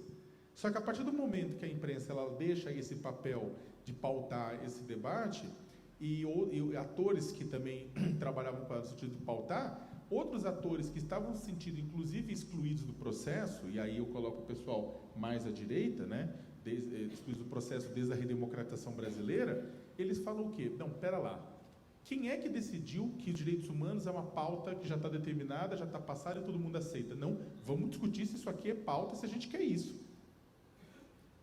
E é claro, aí a gente está rediscutindo isso. E aí 70 anos depois da declaração, 130 anos depois da Lei Áurea, 30 anos depois da Constituição de 88, a gente está rediscutindo se direitos humanos são algo que vale a pena todo mundo ter. Ou não. Né? E a segunda coisa, rapidinho, é que a questão... Eu prefiro viver uma sociedade, eu concordo plenamente contigo com relação à questão da influência estatal. Eu, por mais que tenha toda essa tragédia, eu prefiro viver numa sociedade em que as fake news, notícias falsas e outros termos de desinformação corram livremente, do que viver numa sociedade que o Estado define o que é verdade e o que é mentira. A partir do momento que o Estado brasileiro definiu o que é mentira, o que é notícia falsa, ele, por conseguinte, define o que é aceito como verdade. Aí, estamos fodidos. Daí não tem volta, né? Mas tem uma questão que eu até tinha pensado em trazer, e que tem uma pergunta que tangencia isso, pegando a deixa do que você falou agora, que acho que passa um pouco pela a questão do controle da mídia, né? Então, a pergunta não vai totalmente nesse sentido, mas ela começa assim, ela diz: vocês acham que o governo deveria controlar o que a grande mídia divulga? E daí fala um pouco de se outras coisas não deveriam ficar com a mídia alternativa. Vou pegar a primeira parte dessa consideração e para perguntar para vocês o que poderia contribuir para qualificar o discurso, o debate, a produção de notícias, se houvesse, como existe em países, como você citou agora, o caso do Reino Unido, onde existe em outros países, como os Estados Unidos, né, onde há uma regulação mais efetiva da mídia. Esse é um tema espinhoso para quem não é da área, mas eu acho que vale a pena falar um pouquinho sobre isso, porque quem não atua como jornalista, às vezes não entende muito como essas coisas funcionam. Eu sou bastante... sou eu que falo? Desculpa. Eu sou bastante tradicional nisso, quer dizer, eu concordo plenamente com a ideia que o Estado não pode determinar o que é verdadeiro e o que é falso, mas eu também, nessa economia que o Bruno também descreveu na intervenção anterior dele, sem o papel do Estado como garantidor da liberdade de expressão, ou seja, como garantidor das instituições de informação também, vai ser muito difícil ganhar essa batalha. Eu acho que as televisões públicas elas têm um papel a desempenhar muito importante. Eu não acho que defender uma televisão pública mais forte no Brasil signifique regular os outros canais, regulamentar os outros canais. Pessoalmente, eu acredito que essa regulamentação ela já está vindo do mercado através da entrada em cena, por exemplo, da internet, dos canais da internet, dos Netflix, etc., que vão reestruturar muito da televisão brasileira, mas eu acho que continua havendo uma brecha para um forte canal público. E em relação à mídia, eu também acho que você tem que enfrentar um pouco essa ideia do jornalista Uber, que a gente tem cada vez mais, que, pelo menos eu sou ligeiramente mais jovem do que eles, mas eu acho que as pessoas que estão entrando no jornalismo agora, elas não têm a menor perspectiva de fazerem parte de uma instituição. E essa identificação, ela não é apenas uma segurança, mas ela é uma garantia da qualidade do trabalho também, porque no caso do jornalismo, a impressão que eu tenho, os profissionais comentarão depois, mas o fato de você estar protegido por uma instituição garante que você tem mais liberdade para escrever o que quer, investigar o que quer, se defender, lutar contra os poderes da sociedade ocultos e oficiais. Então, eu acho que muitas vezes tanto o debate da lei trabalhista é um debate sobre a liberdade de expressão, o debate sobre a regulamentação da mídia é um debate sobre a liberdade de expressão também, e eu acho que encontrar o lugar certo do Estado, e sempre garantindo aqui que, na essência, eu sou um liberal, eu acho que é absolutamente essencial, e é um debate que está sendo totalmente desvirtuado no Brasil, porque você está partindo para uma batalha do tudo ou nada do Estado, enfim, que é uma visão que não tem nem pés nem cabeça, nem vou começar por aí. Eu acho que tem duas coisas. Você tem os exageros brasileiros, né, principalmente no norte e no nordeste do Brasil, isso é muito forte. As concessões públicas de TV e os canais de televisão estão distribuídos entre grandes coronéis locais, né, e que acabam tendo muita interferência no noticiário local das redes de rádio e televisão. A Intervozes fez um trabalho legal sobre isso, que é o coronelismo eletrônico, alguma coisa, esqueci o título. Então, esses tipos de limites para evitar a dominação política a partir desse tipo de propriedade é importante, mas, por outro lado, eu acho que é fundamentalmente concordo com o Matias em relação à possibilidade de trabalhar um canal público de televisão ou um canal público de comunicação, porque eu acho que as instituições são importantes nesse momento. As instituições democráticas, o fortalecimento das instituições democráticas são importantes. E o jornal, seja qual for o formato que for, é uma instituição democrática importante. Que seja numa universidade, mas a credibilidade dessa instituição é importante para dar o carimbo de credibilidade da notícia. E isso é importante numa democracia. Mas eu acho que o fundamental, nesse momento de hoje, no fundo, é uma concorrência que a gente tem na pauta das conversas. Então, você perguntou sobre a questão da violência, né? Eu trabalho sobre homicídios, né? Eu investigo homicídios, pesquiso homicídios, e esse livro que eu escrevi é sobre o PCC no Brasil hoje. Bruno, deixa eu só, desculpa te interromper, mas acho que vai ser útil o que veio aqui, que veio a pergunta como se a negação da existência do PCC foi um tipo de fake news ou de desinformação pela sociedade. Era exatamente isso que eu ia falar. Então, 2017, houve uma mega rebelião no presídio, mais de 200 pessoas morreram, Amazonas, Rio Grande do Norte, Roraima, cabeças cortadas, vídeos compartilhados no Facebook, corações arrancados, uma coisa bárbara, e várias gangues nos presídios, aos moldes do PCC, e de repente as pessoas falam, que história é essa que eu não sabia que estava acontecendo no Brasil? E ao mesmo tempo a gente tinha 25 anos de história do PCC, e uma facção que foi se fortalecendo, que durante 9 anos foi negada pelo governo, né? Ela só foi assumida como uma realidade em 2001, quando teve a primeira mega rebelião, transmitida ao vivo, então não teve como negar mais. 2005 voltou a se falar que o PCC tinha acabado, 2006 teve os ataques em São Paulo, então novamente o governo foi pego no contrapé, dizendo que não tinha mais como negar, porque vários policiais sofreram atentado, etc. Depois se manteve novamente um silêncio a respeito, o PCC foi criando redes e deixando o varejo da droga para chegar no atacado na América do Sul, nos países produtores e atacadistas, como Bolívia, Paraguai e Colômbia, e criar uma ampla rede nacional de distribuição de drogas, e tudo isso, de alguma forma, pela dificuldade de apuração também, mas pelo desinteresse que as pessoas têm sobre esse assunto, que é um assunto desagradável, é um assunto, enfim, eu trato disso há muito tempo, mas eu sei como isso é desagradável na mesa de um bar, é desagradável falar com a família, é um assunto chato, é trágico, é violento, a gente prefere negar que existe para continuar vivendo bem, que senão o mundo fica muito assustador mesmo. Essa negação eu acho compreensível até. Mas quando a gente vê, acontece isso em todos os estados brasileiros.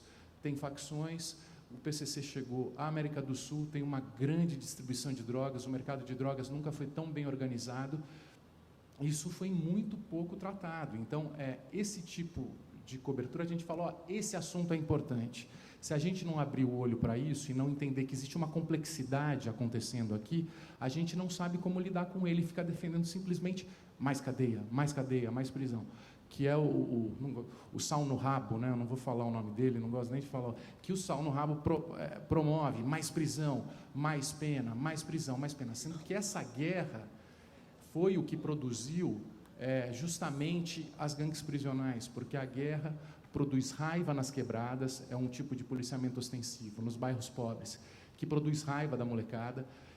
Através dessa raiva, as gangues têm um discurso sedutor para atraí-los para uma mobilização antissistema, porque o sistema quer nos exterminar, o sistema quer nos encarcerar, então vamos para cima do sistema. Esse é o discurso das facções que atrai essa molecada, defendendo a violência para um grupo masculinizado, para um grupo masculino, para uma masculinidade mal resolvida, mas que se trabalha com essa masculinidade que se sente humilhada, e a partir daí se propõe uma luta antissistema.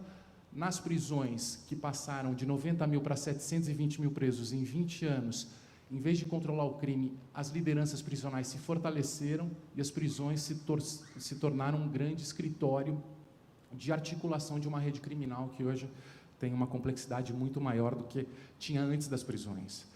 Então, é um tipo de assunto desagradável que a gente tem que lutar para trazer para o debate público. Então, essa luta e essa disputa é legítima da democracia e do jornalismo. A gente está disputando conversas e falas, está disputando a pauta, na verdade, né? Falando, isso é importante, isso faz parte do jornalismo, né?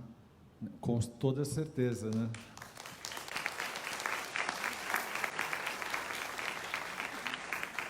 E acho que é um trabalho que, como você falou disse na sua fala inicial, né?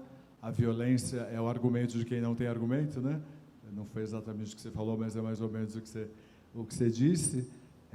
Por isso que é tão importante falar disso para entender a sociedade brasileira.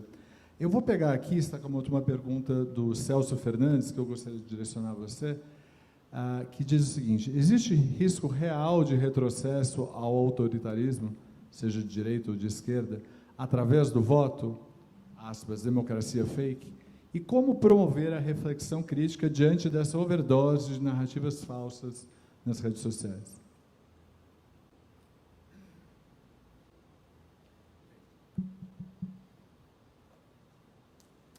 Retrocesso sempre há, né? Sem fazer essa comparação, que eu detesto essa comparação, quando faz essa comparação você perde um debate, mas lembrando que o Partido Nazista Alemão chegou através do voto no poder, e lembrando também que, se fala a memória, era outubro de 1933, nas ruas alemãs formaram-se grandes montanhas de livros, queimando Freud, queimando Mann, queimando um monte de gente, sob a justificativa de que aquele conteúdo desvirtuava, né? Depois, quem quiser ler o Fahrenheit, né, o livro, ou as duas versões de filme, vai ter uma ideia de algo que parece que é mentira, mas na prática aconteceu. Ou seja, através do voto, a gente pode cometer vários erros. Não significa que a maioria não erra. Isso pode parecer arrogante, mas é fato. É claro que erro e acerto são expressões que variam muito, e é claro que quando você utiliza qualquer uma das duas, você está assumindo uma posição e você está assumindo que a sua visão de mundo, ou pelo menos a sua interpretação de mundo, ela é correta. Mas é que eu não consigo achar uma interpretação correta, qualquer interpretação de mundo, eu não acho que ela deve existir, é claro, mas ela não deve ser hegemônica. Qualquer interpretação de mundo que tenta destruir o outro como alternativa para a vivência, sabe? Então, como você fala assim, o que é certo, o que é errado? Eu falei, você pode discutir isso à vontade, mas acredito que nos princípios básicos do nosso contrato social está a não destruição do outro ou da outra, né? É a base do contrato social. Então, se não, para que abrir mão do monopólio de violência e entregar ao Estado, né? Então, vamos voltar a isso, cada um por si, o sobrenatural por todos. Agora, é complicado, na verdade, porque as eleições, parece que a gente vai falar assim, não, o voto... Agora, tem muita coisa que acontece antes do voto que a gente tem que analisar também, né? Que a gente vai começar a fazer aquelas discussões de... a gente não tem que só pensar, entra na instituição, o voto limpa tudo, o que acontece depois está ok. Não. Há muita coisa que acontece antes do voto. A pergunta é como é que esse voto ele chega, como é que as pessoas chegam nesse voto, como é que ocorre uma campanha eleitoral. Essa campanha eleitoral, ela é justa e limpa? E esta é a pergunta. A alternância de poder é uma das descrições da democracia. A possibilidade de pessoas diferentes chegarem ao poder é uma questão da democracia. Ou seja, se uma pessoa que é radicalmente contra mim chega ao poder, se a eleição for justa e limpa, então ok. A pergunta que a gente vai ter que se fazer o tempo inteiro, e tomando muito cuidado também para não ficar discutindo de antemão a legitimidade de uma eleição da mesma forma que fez o que questionou o general Vilas Boas, né, comandante do Exército, falando que com o ataque ao Bolsonaro, as eleições podem ser questionadas, etc., que na função dele de comandante do Exército isso é inadmissível, por mais que o Vilas Boas, verdade seja dita, é um moderado comparado às Forças Armadas, né, e tem se mantido de forma moderada, apesar de uma declaração ou outra infeliz. É complicado, porque a gente vai ter que analisar essas informações. As pessoas estão obtendo, estão atingindo, estão conseguindo informação suficiente para que tomem decisões de uma forma, decisões que elas acham de forma correta para a sua própria vida ou não.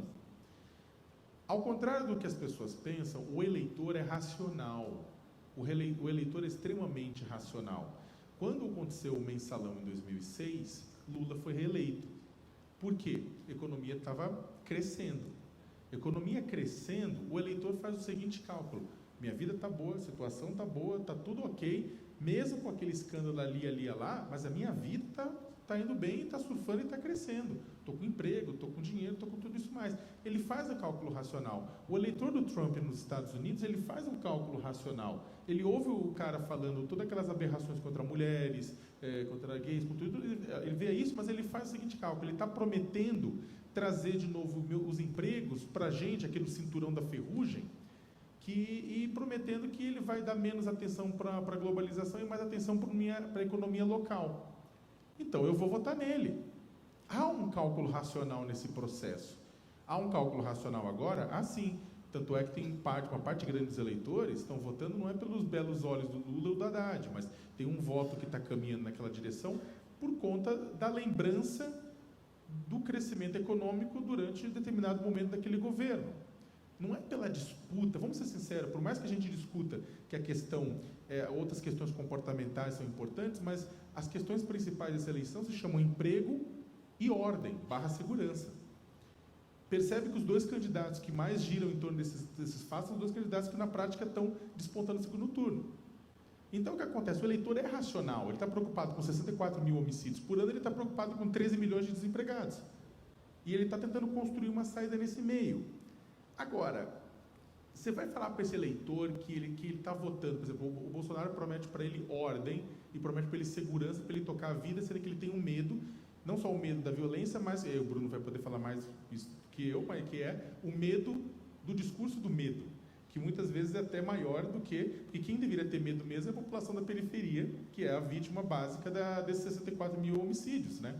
64 mil homicídios são uma quantidade de negros muito maior do que o de brancos na própria população brasileira. Só que a Zona Sul de São Paulo, Zona Oeste, Zona Sul do Rio, tem mais medo, muitas vezes, do que até o discurso do medo corre lá muito maior. Mas você tem o quê? O pai da população votando em alguém que está prometendo ordem diante do caos da desordem política, social e econômica. E tem um outro grupo prometendo emprego. Há um cálculo racional nesse meio. Eu não sei, a população, por isso que eu demorei para chegar, enrolei, me desculpe, para tentar, na verdade, explicar que a população pode votar errado? Do meu ponto de vista, pode. Mas o cálculo que ela faz é racional e faz sentido para a vida deles. Então, é claro que eu acho que a gente vai ter grandes problemas dependendo de quem ganhe. Só que eu não posso invalidar essa decisão, porque ela tem uma legitimidade. Eu acho que agora, particularmente, feito todo esse negócio, esse disclaimer, eu vou falar para vocês que eu acho temerário demais jogar na lata do lixo grandes conquistas que a gente teve nos últimos 30 anos de democracia. Se vocês...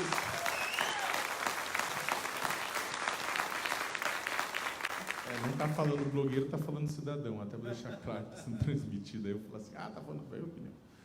Eu acho temerário, né?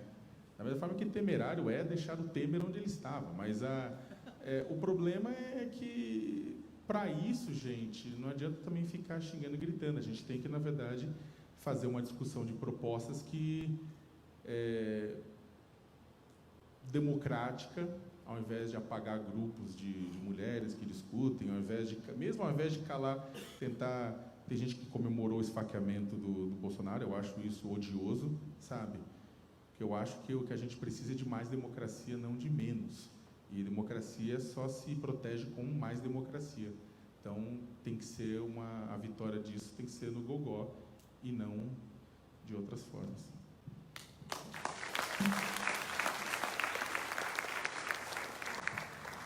No gogó, no debate, que é o que a gente está fazendo aqui.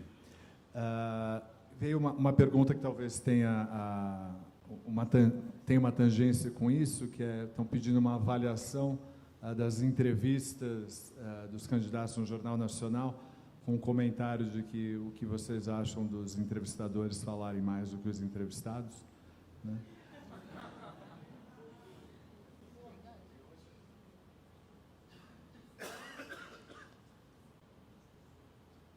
Foi surpreendente, né? Eu achei interessante. Para mim, eu não esperava, tal, mas eu achei muito parecido com um inquérito policial. Achei que assim, eu acho que você, de alguma forma, fragiliza a política dessa forma, porque quem surfou foi o sal no rabo, né? Para não usar o nome do coiso. Mas e de alguma forma você iguala a todos. Então isso é desinformação. Quando você torna todos os entrevistados como suspeitos pelo simples fato de serem políticos. Eu acho que a nossa democracia está muito fragilizada e usando a palavra aqui, né, temerário também esse tipo de postura jornalística que trata político como bandido. Eu acho que eles não são delegados, não estão fazendo inquérito policial e estão fragilizando a política e a democracia a partir do momento que tratam todos como bandidos, igualam a todos. Então, eu acho que foi jornalisticamente muito condenável e criticável, assim, vamos dizer. Produzir a desinformação, né, como você estava dizendo. Eu queria trazer, assim... Era para levar a palavra para você mesmo. Desculpa, eu pensei que era outra. Só completar aqui, eu acho que essa ideia dos jornalistas, dos entrevistadores quartejarem o entrevistado, não me choca muito. Por exemplo, o Mediação, que agora é um jornalista, agora ele está no Intercept, mas ele estava no Al Jazeera antes. E ele vem dessa cultura muito de debate de Oxford e Cambridge, e ele fez umas entrevistas durante o impeachment. Exato. Ele fez a entrevista do Fernando Henrique Cardoso e da Dilma durante o impeachment. Ele destruiu os dois. Eles ficaram em pedacinhos. E eu acho que, para quem não está acostumado, aquilo ali nossa, foi super agressivo, etc. Mas o hard talk, acho que é o Jeremy Hunt, eu não sei o nome, mas quando você vê os políticos ingleses nessa, também é assim. Então, o estilo não me choca. Onde eu concordo plenamente com você, Bruno, é a temática. Uma temática totalmente justicialista, totalmente nessa ideia de o cara tá ali sendo interrogado sobre o passado dele, sobre o passado dos amigos dele, e totalmente bloqueado de projetar uma visão do país. E outra coisa que me preocupa muito nessas entrevistas institucionais que são da Globo é a tentativa da Globo de segregar o debate, porque o tema, você tem uma do canal Globo para as massas, que tem esse tema totalmente justicialista, e depois você tem uma da Globo News, que é muito mais refinada, que é muito mais habilidosa, deliberadamente para o segmento mais rico da população. E eu acho que essa opção editorial da Globo de segregar o debate, de ter uma entrevista para os ricos e uma entrevista para as massas, é muito condenável do ponto de vista editorial. E o próprio fato de, tá certo que eu que trouxe para a mesa, mas o próprio fato da gente estar falando da Globo diz muito sobre a natureza do debate, né? Agora, tem uma pergunta, é a mais curta, mas é uma das mais interessantes, que está aqui. Quem checa o fact-checker? Quem checa os fatos? Quem vai começar? Fácil, né? Quem checa é a opinião pública mesmo, porque você, como fact-checking, você errar, você perde sua credibilidade, a sua credibilidade é o principal patrimônio que você tem como fact-checking. Então, o seu esforço para não errar é muito grande. E toda vez que você erra e você corre o risco de perder sua credibilidade, você fragiliza o seu negócio, o seu propósito. Então você tem esse compromisso com a opinião pública, que é o seu principal bem como empresa. Então, o seu patrimônio é sua credibilidade. Então, você está exposto, quando você está checando, ao escrutínio de todos. E quando você erra, você corre o risco de ser visto como um fact-checking que não funciona. E aí você abraça, acabou. Então, isso é o jornalismo sempre... As empresas jornalísticas, elas, apesar das mazelas, elas dependem dessa crença na credibilidade para ser um produto forte, ou para ser uma instituição forte. Então, é a opinião pública que checa. Satisfeito? Trazendo um pouco dessa dimensão econômica, né, eu acho que e é uma pergunta para você, Sakamoto, a popularização da internet e agora das redes sociais criou, de um lado temos as empresas jornalísticas, e a gente falou, você trouxe muito bem a questão da nova configuração econômica, né, e do jornalismo derretendo, o jornalismo tradicional não está derretendo, já derreteu, né? Mas há espaço para pequenas empresas ou pessoas ocuparem um espaço, ao mesmo tempo institucional e com uma assinatura pessoal, e acho que você ocupa esse espaço hoje, já que o seu blog está no UOL, que é o principal portal da internet brasileira, e você tem uma assinatura sua. Como é que você convive com isso? O que traz de benefícios e complexidades? Eu acredito que acho que o cenário jornalístico que a gente está reconstruindo, que a gente neste momento, para quem não é da profissão, não acompanha tanto esse debate, mas a gente está passando por duas crises. Existe uma crise econômica, não só no Brasil como em outros lugares do mundo, né, em geral, mas tem uma crise relacionada à profissão.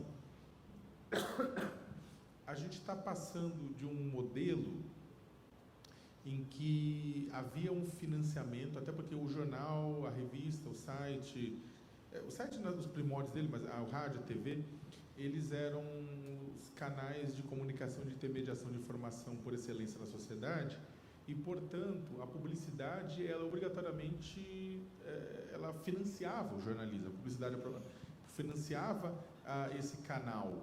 Né? Você não consegue pensar na história do jornalismo moderno, um jornalista sem publicidade, né? Pelo menos durante uma boa parte da nossa história moderna. Você tinha esse financiamento. O problema é que agora a publicidade está migrando para as plataformas digitais, mas não necessariamente para esses canais que também estão migrando. A publicidade das revistas da Abril, que era no impresso, está migrando agora para as revistas da Abril digital, mais ou menos, não é bem assim. A maior parte da publicidade digital está ficando na mão das plataformas digitais, ou seja, de empresas como o Google e o Facebook. Por quê? Porque antes você colocava uma dupla na entrada da Veja, da Super Interessante, de qualquer lugar, uma dupla de publicidade, torcendo, você é o anunciante, torcendo para que as pessoas queiram ver aquele tênis lá. Né? Agora, hoje você bota 50 mil reais de publicidade e pede para o Facebook ou para o Google atingir apenas as pessoas paulistas, nascidas depois de 85, homens que gostam de All-Star azul. E vão atingir. Né?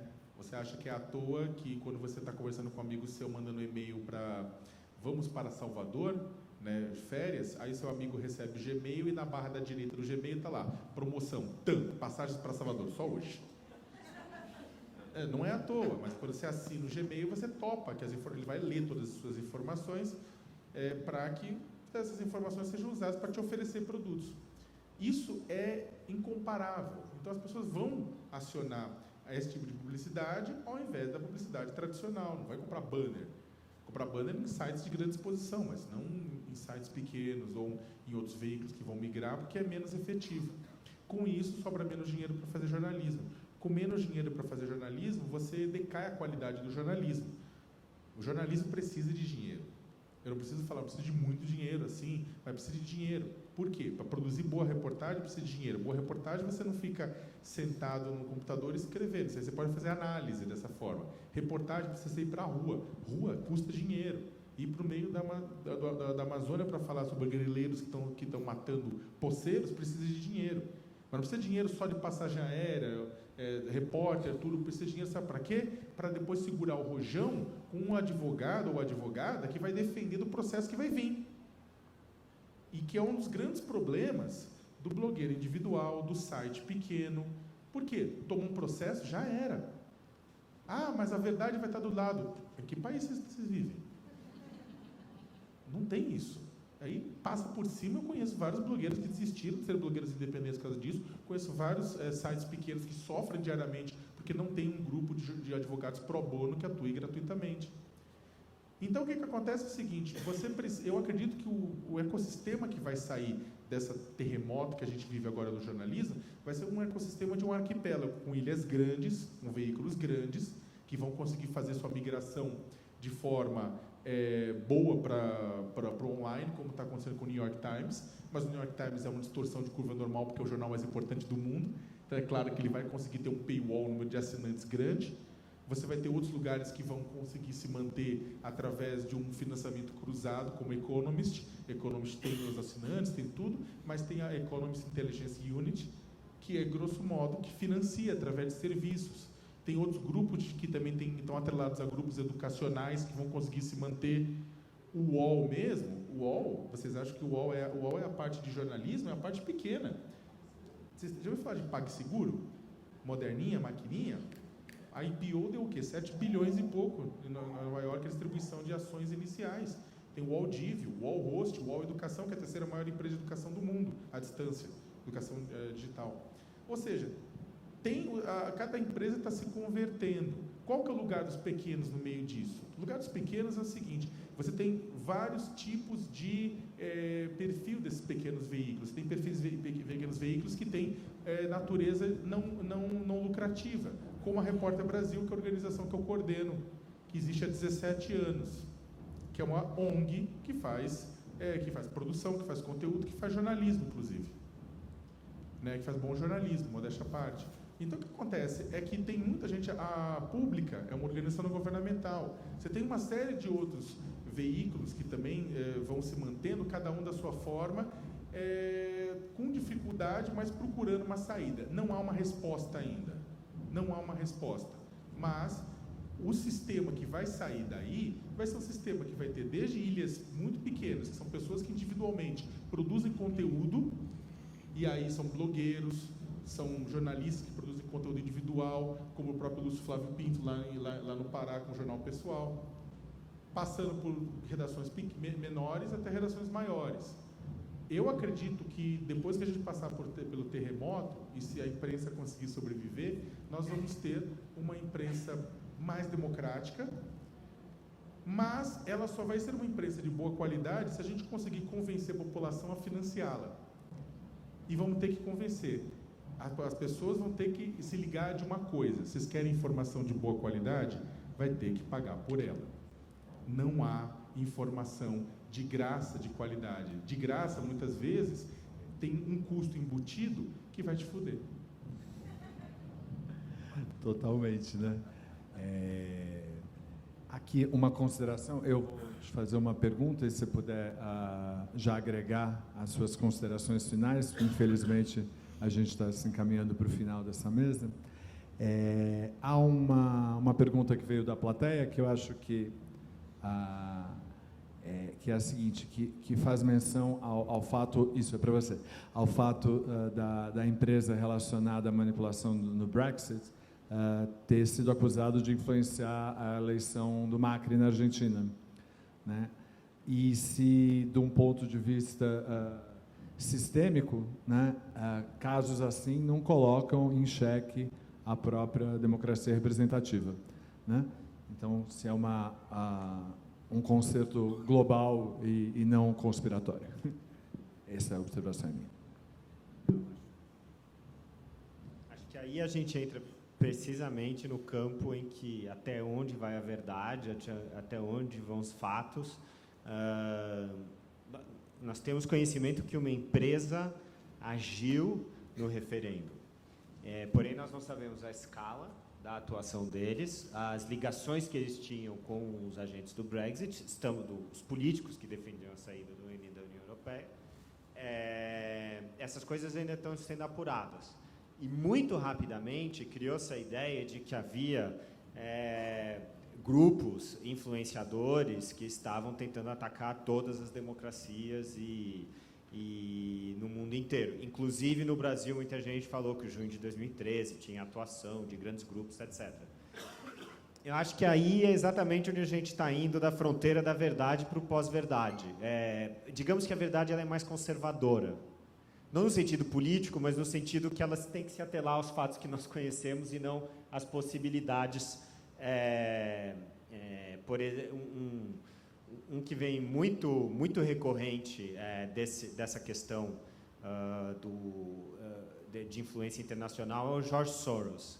Quer dizer, tem uma organização, que é a Open Society, que participou em diversas iniciativas absolutamente extraordinárias para o debate público brasileiro. Cito primeiro a agência pública, mas acho que há outras. E, a partir do momento que você pega a Open Society, você tem diferentes círculos concêntricos, até que, primeiro você tem que ele está tentando mudar a política aqui, ok, ele está tentando fazer influência, ele próprio admite isso, ele escreveu uma biografia sobre isso, ele é um liberal, ele cresceu na Europa de Leste, comunista, e ele quer participar do liberalismo no mundo, ok. Aí tem o segundo círculo concêntrico, que ele está fazendo especulação financeira, etc. Talvez, ele é um grande especulador, ele fez fortuna nos anos 90 com a desvalorização da Libra, etc. Você tem o terceiro círculo concêntrico, que ele é judeu e que ele faz parte de uma organização poderosa judia que está conspirando contra o mundo. Ali é o nível alopração total da tese. Então, eu acho que a gente tem que sempre desconstruir um pouquinho e, muito rapidamente, nessa questão da Cambridge Analytica, a gente pode... Tem um círculo concêntrico, verdade, fato, tem um outro bem possível, e depois tem o terceiro, que é viagem na maionese absoluta. Então, a gente tem que ir com cuidado nesse debate. Eu acho que isso até seria a minha consideração final. Muito obrigado, Matias. Vou passar para o Bruno, acrescentando também uma pergunta para você partir para as suas considerações finais, que é a seguinte: apesar do jornalismo ter um modelo econômico que está derretendo, há mais interesse em livros jornalísticos do que de ficção? Enfim, reformulando, há um interesse vivo em livros de jornalismo, sem querer comparar com os de ficção? De não ficção, eu não conheço tão bem o mercado para dizer e comparar as duas coisas, né? Mas eu vejo que está havendo algumas possibilidades para livro de não ficção, né, que tem surgido possibilidades, inclusive, de trabalhar e apurar e receber um adiantamento para trabalhar com livros de não ficção.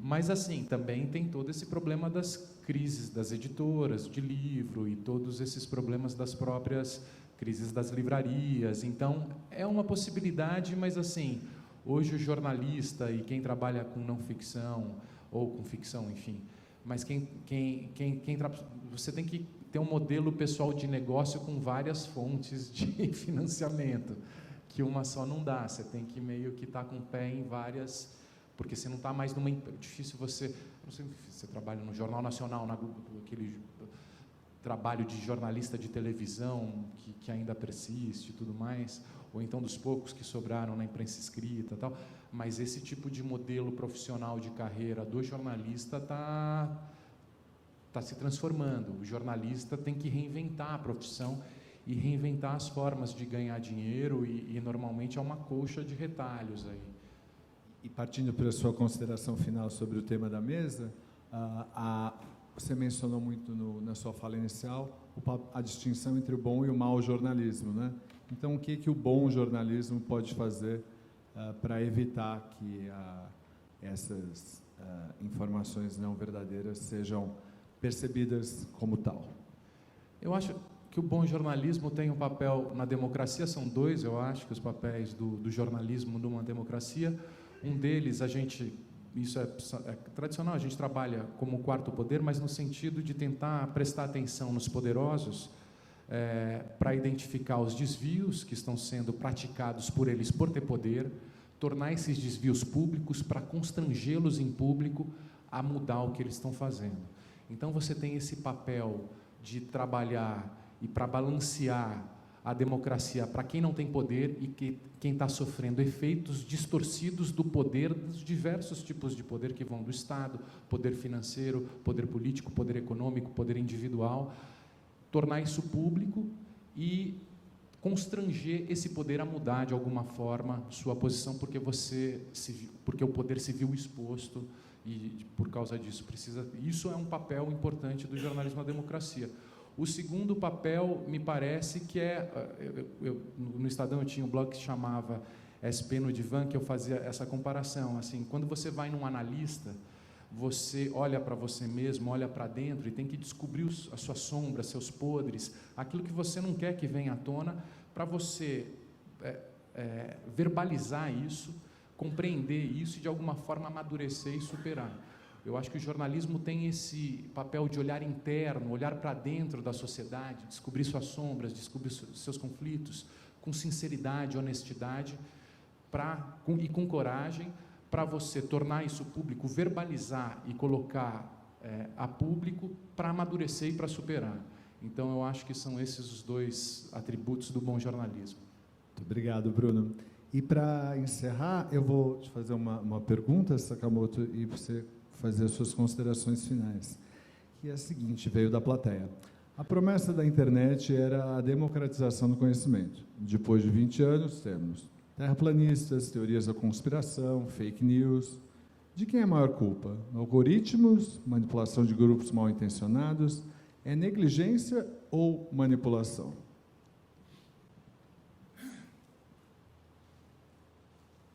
Aí tem espaço para tudo no meio.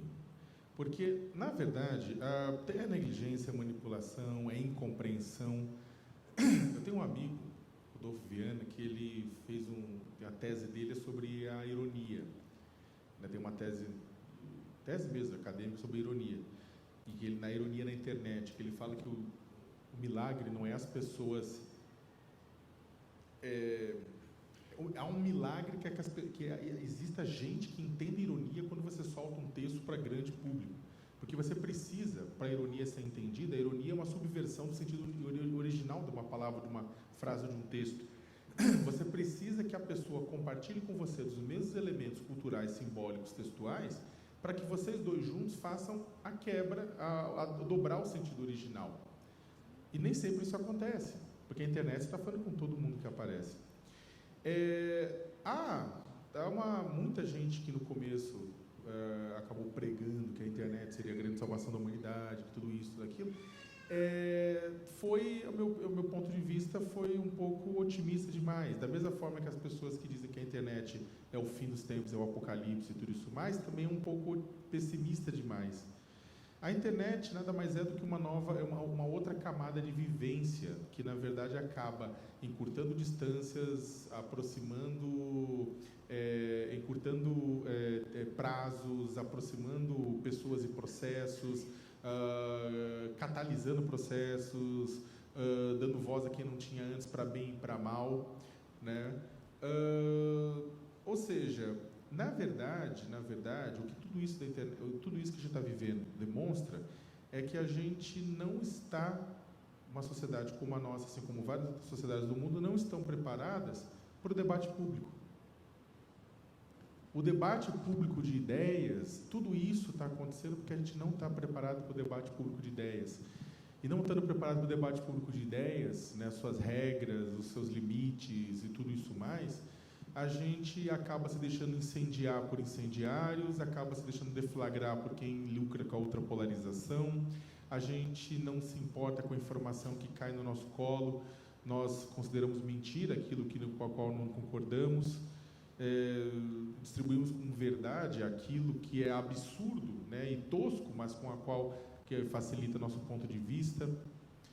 A gente não entende o debate público como um processo para que a gente possa crescer nós não entendemos determinadas regras, determinadas normas básicas do debate público, como analise a qualidade da informação que você consome antes de consumir.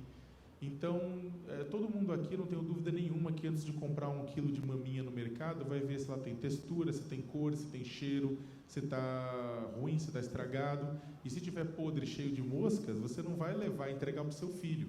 Mas informação, vocês fazem isso. Nós fazemos isso. Então, o que acontece? Olha que interessante. Informação não é tão importante quanto a comida que a gente come, a água que a gente bebe, o ar que a gente respira? Sim. É tão importante quanto para a gente poder viver. Sem informação, a gente não vive. Né? Sem informação de qualidade, a gente vive mal.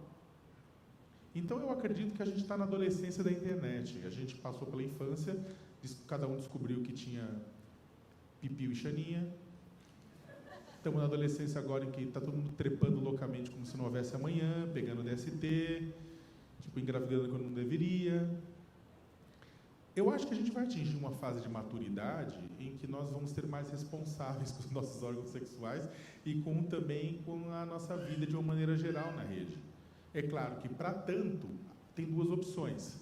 Ou a gente vai ter que caminhar, perceber, se formar mutuamente, atuar para formar as próximas gerações, formar leitores, como jornalistas também, atuar para desfazer mal-entendidos e atuar para formar melhores leitores, melhorar e qualificar o debate público, ou vamos ter que fazer como a humanidade sempre fez, que é caminhar à beira do abismo, torcendo para que não caia. Porque quando a gente caminha na beira do abismo, a gente produz algumas coisas muito boas. De 39 a 45, o mundo viveu a sua pior guerra. 3 anos depois, elaborou-se o melhor documento, que é a Declaração Universal dos Direitos Humanos. Entre 64 e 85, o Brasil viveu sua pior ditadura. Em 88, nós promulgamos a Constituição Federativa de 88, que é a nossa Carta de Cidadã e nossa melhor Constituição. Eu espero que a gente não precise viver à beira do abismo para que a gente possa olhar a informação da mesma forma que a gente olha para o ar, para a água e para a nossa comida. Obrigado.